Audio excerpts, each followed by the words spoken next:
Beaufort, Tim Horner, Here. Keith Jackson, Here. Matt Lacy, Here. Tom Rush, Here. Dan Winter. Here. Appreciate everybody coming out this morning, turned a little cool. They said frost, everybody see frost this morning? A little bit on the way. Yeah, okay, first order of business is public comment. Anybody got anything they'd like to share with the board this morning? Doesn't sound like it, so we'll roll on with minutes. You have minutes in your package. What's your pleasure? Motion to approve. Second. Motion second, all in favor say aye. Aye. Opposed? Minute stands approved. You've received a financial package by email. Paul, what you got for us today? Yeah, so obviously today Amy's not doing the presentation. She's home with one of her children had surgery, so I'm filling in today. She emailed these packets out to you, so I hope you have them in front of you, if not on electronic format. On our statement of net position, also our balance sheet. Some things to note there, you'll see grant receivable, $27,924. That's some tire grant money that we've got coming in from the county that I believe should be coming in this month, if we've not already received it. Total assets, as of September 30th, $8,674,000. Nothing really to note on the balance sheet other than that grant receivable. Everything else is pretty standard. The next page is your income statement, September compared to year-to-date in the budget. Again, just to note, there's your tire grant revenue, $35,000. So we actually received $7,000 of that tire grant in September. The other $25,000 still outstanding. Down under maintenance, repair, and equipment, $23,102. That's some continued repairs on the new dozer. We've gotten some insurance proceeds that are offsetting those costs that have been applied there, just for everyone's reference. Total revenues for the month of September were $285,414. Year to date, we're at $866,000. Our expenses for the month of September, $184,246 for a net increase of $101,000. For year to date, we're showing a loss of $99,000. That will be adjusted as we take care of some depreciation and capitalize some items in the year, but that's where we're at year to date. The next two pages here, as you all are aware, as usual, is year to date versus prior year to date. So you can see revenue wise, we're up $107,436 compared to last year. It's a good increase there. And our expenses, we are pretty much in line there. We're up a little bit, $39,000 as far as operating expenses. Our depreciation is obviously a little different too, but so far we're actually performing better this year by an increase of $75,835. So if there's any questions, I'm happy to answer those. Questions or comments? All right, well, thank you very much. Tom, anything on the investment side we need to talk about this month? The only transaction we had, we moved $123,523 out of the LGIP capital account for to offset payment to East Tennessee Turf for their work. The yield on those accounts, net of the state fee, is down to 2.1. That's what we're looking, so that's still not too bad. And also, the CD that we have at Commercial Bank for the capital account, the yield on it is 2.73, and it matures the end of November. So we just need to think about whether we want that to roll back into the LGIP or if we want to try to put that back out on a CD. Any questions for Tom? Let's keep rolling right along. Dan, what do you have for us this morning? Sorry, I don't have a TDEC special for this month. He's normally here by our monthly meeting. We look for him to show up today. And we've had quite an active month at the landfill. Steve's going to cover most of it. I'll keep you up to date on where we are with the scales. The piers and stuff have been installed. The scales are scheduled to be delivered and installed, I think, on the 25th. And sorry for the inconvenience for the city and the county and everybody that's been hauling in and out, but it should go pretty quick from this point on. East Tennessee Turf is looking at, having everything wrapped up by the first week of November, including the payment. That's not a bad turnaround. Right now, basically, we're down to one lane, is that? We got one lane in, one lane out, and they cannot do anything until the new set of scales is put in, and at that point, all traffic is gonna have to cross the scales in and out till they get everything to grade and ready for paving. Get anything else? No, just, Any questions for Dan this morning? Let's keep rolling right along and talk to Mr. Bostic, since he graded the car parts in the interstate.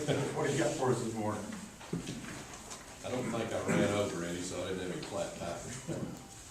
As far as the leachate improvements, which were done with the suit compliance pieces and parts, all that stuff is complete, other than the level sensor that the state wanted installed in the end of the cell to monitor the leachate level. And I talked to TDEC about that. The way they want it put in, I don't think is very safe. So they're gonna take a look at that. I'm thinking we may delete that out of this project and wrap it up. The way they want it put in, we'd have to dig a very deep trench into the cell and get the slope like this and get it right at the toe of the slope. And I don't think we can stabilize that garbage in order to dig that. But they're gonna take a look at it. I think is it Lou coming out today? I think it might be Sarah. Well, We look for Lou today, Yeah. he hasn't been here this yeah, that's morning. what he was gonna look at. And I look for Sarah to tag along with him. Yeah. Our monthly off-site gas monitoring per that action plan the state required, has been done each month. We've shown no, levels of anything in any of those homes across the road. TDEC has come back and adjusted their requirements for the meter, which instead of parts per million, they want us to measure that in parts per billion. And we're actually out there doing that today. It's for the October monitoring. The field work was done for the vapor study that TDEC required. The samples were sent to the lab, and they just got the raw lab results back Wednesday, and they're being GEOS is reviewing those and doing their calcs to convert those to the levels that the state wants. There'll be a report prepared and submitted to Dan and to TDEC. At this point, we still have no indication that anything's leaving the site. The leachate monitoring points along Sublet Road and between the landfill and waste industries have been installed.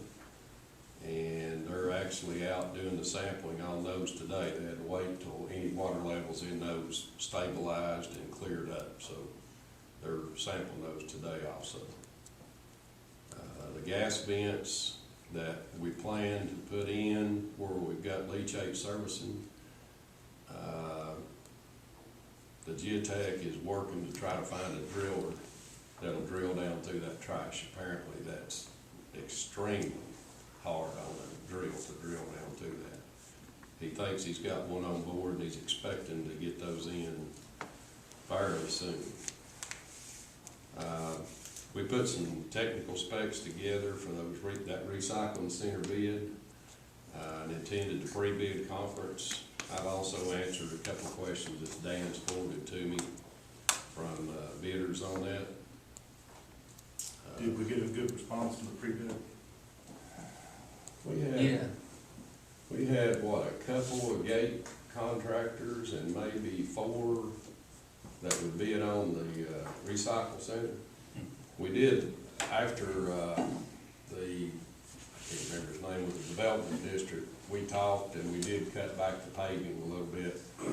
where the dumpsters go, to try to cut that cost a little bit. We couldn't cut it back a whole lot because we still had to have room for trucks to get in there and back in and load those dumpsters, but we did. And then I talked to the geotech and we changed the pavement section a little bit. We couldn't change it a lot because you've got those large trucks coming in and they'll destroy it if we're not careful. The closure plan, the bar area has been surveyed. Jim surveyed that with the drone and he's developed the topo map. We're working to wrap up that grading plan, submit to Michael for review. And I've got a schedule there for what my thoughts are on getting that thing on the street and getting it bid.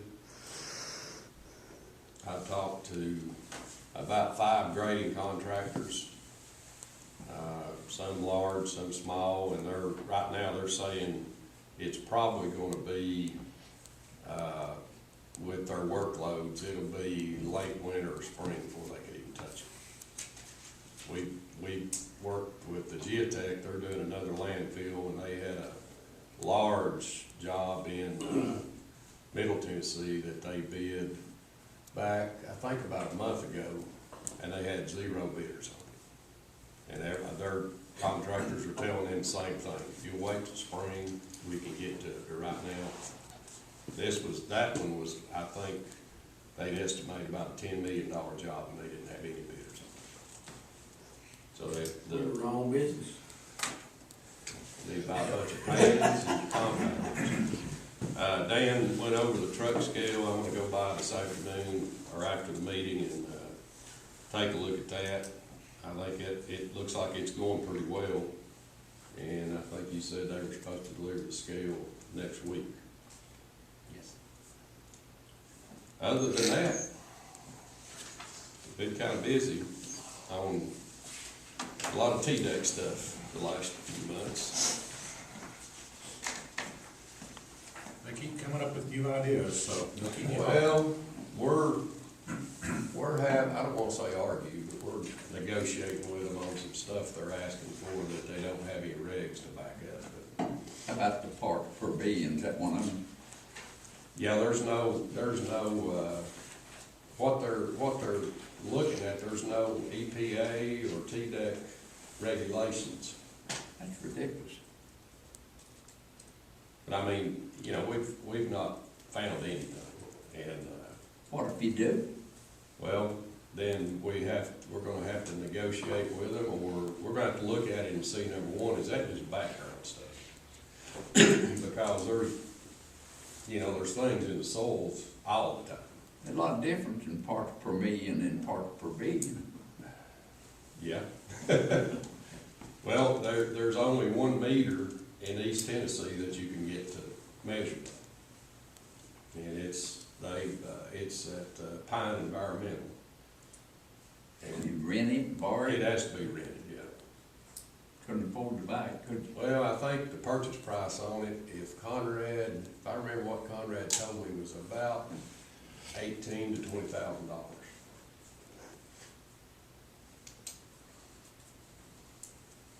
But we're working with them on it.